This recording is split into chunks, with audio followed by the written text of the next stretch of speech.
Hello, my name is Anissa Johnny. I am from the UK, but I live in Singapore where I teach fashion marketing and management at Raffles College of Higher Education. I love fashion. I've always wanted to work in the industry. So, branding, I would say, is one of my favorite topics. Once I learned about the difference between marketing and branding, it became a kind of special topic for me. So, this is a very short 101 on branding and how it's different from marketing. So, what is a brand? You may have looked it up online and got a definition that's a name, term, design, or symbol, anything that allows a company to be recognized by others. So, fashion is no different. There are many fashion companies, and they kind of need to be distinct from one another. If you do some deeper research, you'll find out that branding apparently came from cows that were first branded in order to separate one set of cows from another. So I think what that's telling us is in the customer's mind, things can be similar unless you give them meaning. So let's look at how brands do that, or fashion brands do that specifically. So the most famous, I would say, fashion brand in the world, or iconic, is Chanel. And Chanel is amazing because they have kept their brand value over many, many years. And the first thing a brand is trust. It's a mark of quality, isn't it? I'm going to go off topic a little bit, but if I go into the supermarket and I go for my favorite toothpaste or my favorite cornflakes, I don't even have to think about it twice because I immediately can select them from the shelf because I recognize the packaging. So, same goes for a much more covetable product, luxury products that are more expensive or they are more of our sort of income, so we think about them. So Chanel definitely, I think, engenders trust. It's one of the most recognizable fashion brands in the world, that double C. So it goes across language, it cuts across language rather. You may not be able to pronounce Chanel in a French way or know how to say it, but you recognize the double C, which is very smart. And of course, Chanel over the decades has spent a lot of time and money and energy giving us meaning. When you see the double C, you probably like to see black and white, beautiful imagery. And that meaning is about the iconic luxury brand inspired by Coco Chanel herself, who basically changed the face of women's wear, who took women out of stuffy corsets, put them in men's fabrics such as jersey, who allowed middle class or upper middle class women to wear fashion jewelry for the first time. So basically, before Chanel, many women would only wear fine jewelry, which is diamonds and precious materials.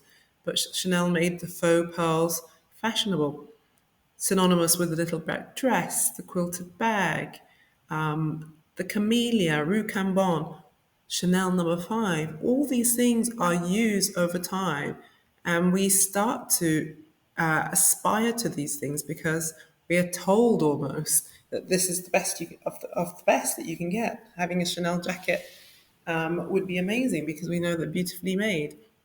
And Chanel crafted her Chanel jacket thinking about freeing women and allowing them to be chic yet practical.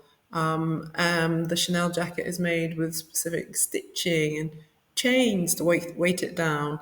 I'm sure you know more about Chanel than I do. Great example of a fashion brand that's used the right identity to tell its story. So some people say, well, that they've been around a long time, so of course it's okay for them. And there's a brand that's come about much later than Chanel. I noticed this brand in 2012. I'm sure it's been around way before.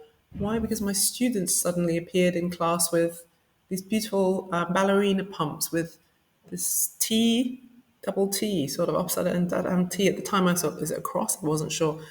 It made me take note because obviously I love branding.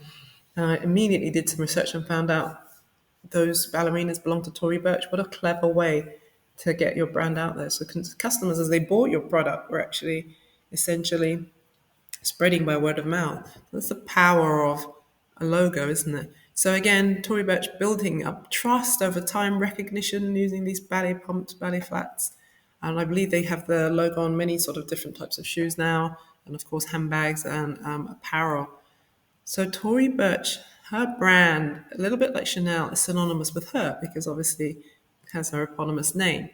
Even the stores, I'm told, are almost like an Upper East Coast home. And it's colorful, stylish, yet some vintage detailing because, again, from what I read, Tory Burch's parents have some connection to California and they love vintage products. So that's how she kind of grew up in a sort of very eclectic household. So you'll see a lot of her collections used to be inspired by India, travels around the world, Marrakesh, and have that sort of bohemian flavor, but something you can wear in New York. And the Upper East Side is obviously an extremely wealthy neighborhood in New York. So from the logo to the packaging, the stores, they're all telling the story of what this brand really means. The great thing about Tory Burch is it was hitting a sweet spot. Not quite at the price points as the luxury brand, the heritage luxury brands, but giving the customer or the consumer a feeling of luxury, feeling that this was specially designed for them. And people absolutely fell in love with the brand. So there's an example of a fashion brand that's not 30, 40, 50, 60, 100 years old like some of the old European heritage brands, but that has used branding to tell its story very effectively. So, how do fashion brands do it? Well, fashion brands basically build their brand identity using brand elements, and those elements are vast. I'm just going to go through a few. The most important for us in fashion is brand image, so the photography style and the imagery that we make. Essentially, Chanel for many years was always black and white, beautifully shot. Even if it was a color photo, it would be extremely minimalist. And somehow the black and white elements would appear. I was in Melbourne and I went to the Chanel store there, and it was beautiful old heritage building. Again, white with a Chanel in black. Perfect. Chanel in Miami is a more Art Deco building. So, of course, Miami has different infrastructure and heritage than a place like Melbourne. So, maybe a heritage building wouldn't work. But the Art Deco, again, was beautiful, white, stunning, sort of brutalist building, again, with a Chanel written over the top of the doorway. Incredible. So that image can be changed somewhat. It might look slightly different on a website versus, say, social media versus photography, maybe for this particular collection, but there's some consistency. There's consistency in the photography style, the imagery. Of course, there's consistency in the fonts and the look and feel. Why? Because over time, we have to explain what our brand is about. And if we keep changing our imagery, consumers may not quite know what it's for. But of course, it shouldn't get stale. It needs to be refreshed over time. And Chanel does that brilliantly. So, logos, we already talked about the double C and the TB or the T from Tory Burch. It's immediately recognizable. So, again, I may not remember the name, but I could recall the logo. So, brands do well to reinforce their brand by showing the logo to the consumer. The 90s logomania helps, and I think recent Gen Z interest in logomania also helps, having the logo on the products, but it has to be used very carefully. So, should the brand that you're studying maybe use its logo more subtly, or maybe you maybe take time to promote its logo more on the different consumer touchpoints and think of all the possibilities on the product, like Tory Burch or Chanel, of course, on the packaging, the store experience, social media. Think of other creative ways you can get the logo out there without it being hard sell. Colors are really powerful. Why? Because colors, a little bit like brand imagery for fashion, are emotional. They should be appealing somehow. They tell a story. A lot of different cultures use color in a different way, so you have to be careful. So, for example, in Asia, color means so red means luck, whereas maybe in Europe, where I'm from the UK, red is probably more about romance. But I would say in both those cultures, it's a very strong color, isn't it? So if you use red, you should use it sparingly or knowing that you want to make a strong statement. And of course, red, the color of love over Valentine's Day, red, the color of blood, sex, lust, etc. So think about what you're trying to say with color. Luxury brands tend to be neutral, don't they? Because they're a lovely backdrop. The brand is a lovely backdrop for how the designer reinterprets that season. So luxury brands like Chanel, black and white, gold, grey, neutral color tones. Trustworthy brands tend to be blue, Tory Burch was interesting. Why do they choose orange? Some people say, was it because Hermes orange is lodged in our mind somewhere, our brain somewhere?